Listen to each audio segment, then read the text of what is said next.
নমস্কার, মমতাজ কিচেনে আপনাদের সবাইকে স্বাগত জানাই। কালকে গণেশ চতুর্থী, সব জায়গাতেও তো গণেশ বাবার পূজা হয়। আর তার জন্য আমি একটি নাড়ুর রেসিপি নিয়ে চলে এসেছি। আমি কিভাবে বানাবো তার জন্য পুরো ভিডিওটি দেখার অনুরোধ রইল। এখন আমি এক বাটি বেসন নিয়েছি, বেসনটি ভালো করে চেলে নেব আর এক চিমটি লবণও দিয়ে দেব। বেসনের সাথে লবণ দিয়ে ভালো করে চেলে নেব। বেসন আমার চালা হয়ে গেছে। বেসনের মধ্যে অল্প অল্প জল দিয়ে বেসনটি একটা লিকুইড আকারে তৈরি করে নেব। খুব পাতলাও করব না আর খুব শক্তও হবে না। আমি দেখুন যে এরকম মেখেছি সেই রকম মাখলেই হবে। এই রকম, এর থেকে আর পাতলা করা চলবে না। এখন আমি গ্যাস জ্বেলে নিচ্ছি, গ্যাসের মধ্যে প্যান বসিয়ে দেব।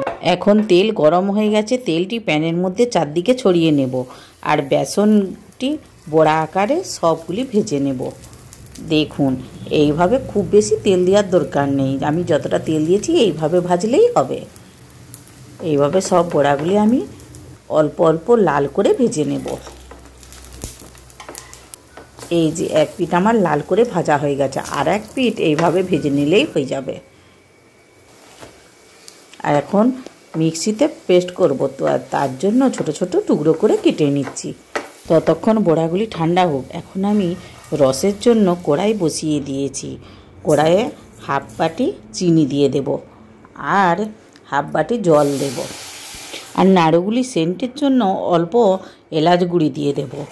গনু বাবা তো নাড়ু খেতে খুবই পছন্দ করে।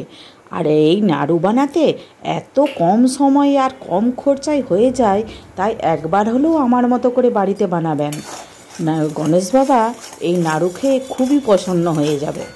আর এ বানাতে এক কিছুই খরচাই লাগে না। কম খরচে যে এত সুন্দর নাড়ু হয়, তার জন্যই আপনাদের সাথে শেয়ার করছি। চিনির রস, এখন চিনি গলে গিয়েছিলো, আমার পেস্ট করা বড়াগুলি দিয়ে দিয়েছি আর ওর মধ্যে অল্প চালমগজও দিয়ে দিয়েছি। আমি এখানে শুধু চালমগজই দিচ্ছি, আপনারা কিছু ড্রাই ফ্রুটও অ্যাড করতে পারেন, ড্রাই ফ্রুটগুলোও ভালো হয়। দেখুন এখন আমার পুরো পাকটি তৈরিও হয়ে গেছে। এখন হাতে করে নাড়ু বানিয়ে নিলেই হবে। এখন আমি একটি প্লেটে তুলে নিচ্ছি, তুলে সব নাড়ু পাকিয়ে নেব। এখন পাকটি অনেকটাই ঠান্ডা হয়ে গেছে, হালকা হালকা গরম আছে। এই হালকা হালকা গরমে আমি নাড়ুগুলি সব পাকিয়ে নেব। আজকের রেসিপিটি ভালো লাগলে একটা লাইক করার অনুরোধ রইল। আর প্লিজ সাবস্ক্রাইব করবেন আর অবশ্যই একবার এইভাবে বানাবেন। আর যদি বানান আমাকে কমেন্ট করে জানাতে ভুলবেন না কেমন হয়েছে নাড়ুগুলি। আশা করছি আজকের নাড়ুর রেসিপিটি আপনাদের নিশ্চয়ই খুব ভালো লেগেছে। প্রত্যেক বছরই আমি গনু বাবার লেগে কিছু না কিছু বানাই। এই বছর আমি এই বেসন দিয়ে নাড়ুই বানালাম আর সত্যিই খুবই ভালো লেগেছে। দেখুন গল্প করতে করতে সব নাড়ুগুলি এখন আমার পাকানো হয়ে গেল। নাড়ুগুলি একটু সুন্দরের জন্য উপরে একটি করে কিশমিশ দিয়ে সাজিয়ে নেব।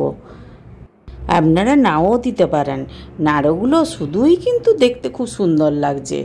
আজকের রেসিপিটি ভালো লাগলে আত্মীয় স্বজন বন্ধুবান্ধবদের সাথে শেয়ারও করবেন আর ফেসবুক থেকে দেখলে ফলো করবেন। ভিডিওটি শেষ পর্যন্ত দেখার জন্য ধন্যবাদ।